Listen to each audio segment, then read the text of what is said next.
ఇదే కారణం. కలిగి నాన్న అంటాడు, నా ఆశలు చంపేశారండి ఒక రోజులో. ఎన్నాళ్ళ ఆశని?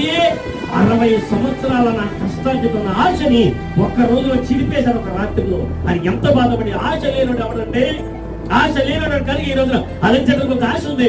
ఈ భూమి అంతా నాదవ్వాలి, ఈ భూమి అంతా ఆక్రమించాలని మొదలు పెట్టాడు. 30 ఏళ్ళకే యాపిల్కి ఆయన 4 ముక్కలు పోయి 3 ముక్కలు తినేశారు అనుకోండి, ఎన్ని మిగిలితే? భూమికి 4 ముక్కలు వస్తే 3 ముక్కలు ఎవరు తినేశారు? అలెగ్జాండర్ జయించేశాడు, 1 ముక్క మిగిలింది. దాని తింటాక మన భారతదేశానికి వచ్చాడు. ఆఫ్ఘనిస్తాన్ దాటి, పాకిస్తాన్ దాటి హిమాలయ పర్వతాల నుంచి రావడం మొదలు పెట్టాడు. ఒక దోమ ఎదురు కుట్టేసింది. దాము కొట్టేసింది. దాము కొడితే మలేరియా వచ్చింది. మళ్ళీ తిరిగి వెనక పరిగెట్టాడు. ఆ ఇంటికి అలాగైనా మంచం మీద పడుతున్నాడు. డాక్టర్ ఎంతో ప్రయత్నం చేశారు కానీ మలేరియా, సెల్బరల్ మలేరియా ఒకటి. మలేరియా 2 రకాలు. మామూలు మలేరియా, సెల్బరల్ మలేరియా. సెల్బరల్ మలేరియా చంపేస్తుంది.